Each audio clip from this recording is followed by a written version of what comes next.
All right, welcome back to number 2 of the, well, this is number, not of anything, but this is movie lighting tutorial number 2. This is going to be talking more about how to light a dramatic scene in the nighttime setting interior. So I've taken it a little step further this time. Hopefully it kind of can explain a little bit more. I've created a few diagrams and whatnot, but let's jump in and look at the scene. So in this scene, let me just kind of play it out here a little bit for you. We have our hero come in with a wounded man, sets him down. We have our other talent come in concerned. I'm just going to scrub forward here. A couple reaction shots, etc., etc. So the challenges for this particular scene were still trying to make it dramatic, working in a tight space with the fixtures we had to work with, and still making it look like it was kind of a moonlit scene. All the lights were off in their storage, so they couldn't turn any practical lights on. So it's always a question of how do you give it a direction to the light? How do you make it look like it kind of was supposed to be there without having any fixtures or any light sources apparent in the scene that you feel like you could motivate that light coming from? And I think we did a pretty good job here. Oh, also, I want to mention, I don't know if I've mentioned this before, but when you're shooting a scene or lighting a scene, you always shoot big to small. So you do your largest, most complex setups first to get those out of the way, and then you pare it down and you light accordingly, more detailed, more specific, more artistic, whatever you want to call it, as you move in for the tighter shots to make them look exactly how you want them to.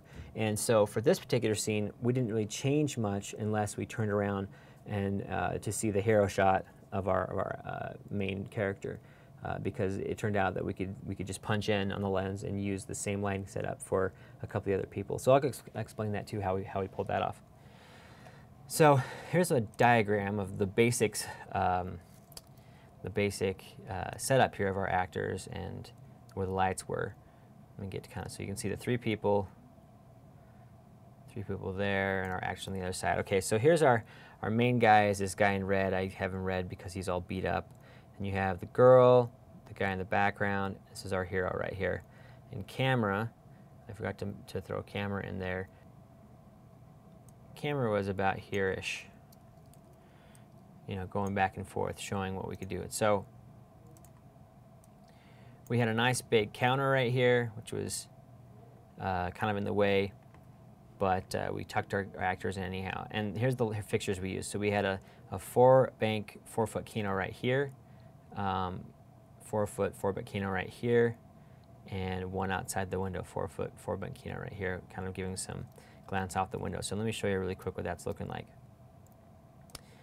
So you can see in this shot we have our one Kino illuminating our wounded man, the girl, and a little bit of this guy right here. Not much. We didn't want to have lighting the whole room.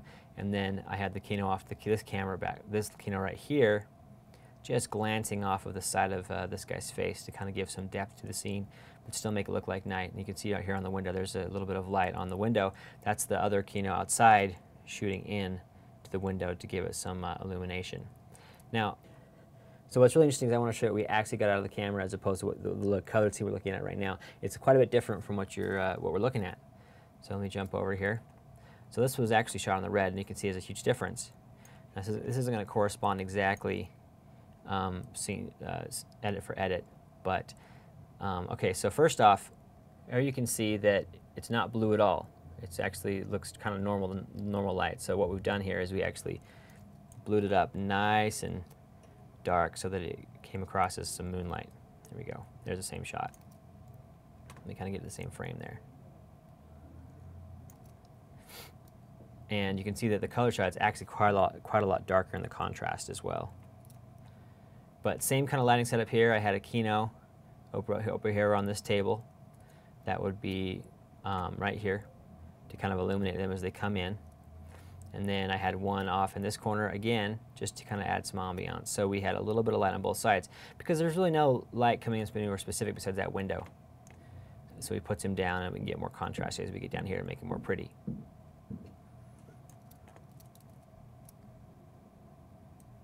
There we go. Okay, we gotta get to our tight shot. There we go. So as we moved in closer, so after shooting that master, we knew we wanted to move in closer and make it a little bit more pretty, a little bit more contrasty. You can see that this shot to this shot looks quite a bit different, but you're not really going to notice that because you're not necessarily focused on his face till he sits down. So what I've done here is I've taken that Kino flow on the table right here and just scooted a little bit closer to the edge, maybe stuck it down in this corner here just so it had more of a highlight off of his face right here. And then this light was just not really doing much because it's way over here. That's okay though because we want the contrast. So let's go back to the, there we go. So you can see the side of his face there getting a lot of bright light from that one key light right there. As we move along, we have our other talent that comes in, and their shots look quite a bit different as well. Come on, computer. There we go. So there we go. You can see how, again, mostly the light's on these two, and he's got a little bit of rim on his face, and there's the light from outside. So basically it's our 3-point setup, or 3 lighting setup for these for this scene right here. And then when you go into it, you can see how much of a difference it makes when you actually color something. And once again, this is a little bit darker than maybe I would have colored it myself. I would have left the darks not quite so black. Let's go back to our hero shot here. If I can find him.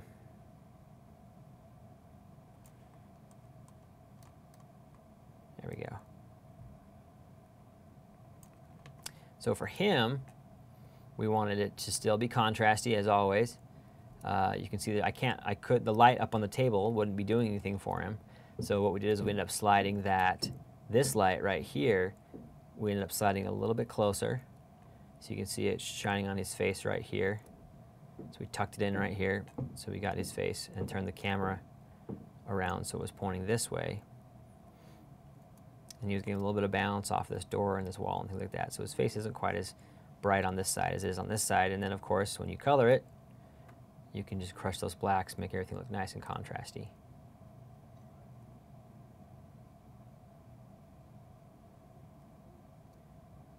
So again, when you're lighting for dramatic stuff, you really just want to kind of give contrast to the face. My one caveat to what we're doing right now is we were shooting on the red, so we had a lot of latitude to kind of move things around after the fact. And the red itself ends up shooting in this kind of nice flat, not flat, but kind of a raw setting. So whenever I try and shoot on something that's other than the red, I always try and achieve this kind of the same approach. Now the red right here, because it's got a native daylight temperature, it's seeing all the light as kind of a nice white color temperature that skin tones are even normal and stuff. So in post, we went and told the red to read that as to be on a tungsten setting, so all the daylight Kinos we were using came across as really blue. So if I was shooting us on the 5D or 7D, what I would do is I would shoot all of my night scenes with daylight lights, but put my white balance to tungsten, so all of the light comes across as really blue. It's hard to do that really severely in post. I would do it in camera first because you try and get as close as you can, but still keeping the details as much as you can. And let me back up a little bit. Actually, you try and shoot as flat as you can so that you can have some room to play at the end, meaning you do want to keep all your darks from going straight to black, all your whites going from blowing out. So you want to keep the contrast low and the scene really, really flat, so you can then have room to do that in post. So it really depends on your particular camera and what you feel like is a better choice. Either do the look in camera or do it post afterwards in your editing program. But anyway, so that's kind of a look of that scene. Any questions, let me know. But once again, thanks for watching. This has been here. I'm going to get a nice scene here. There we go.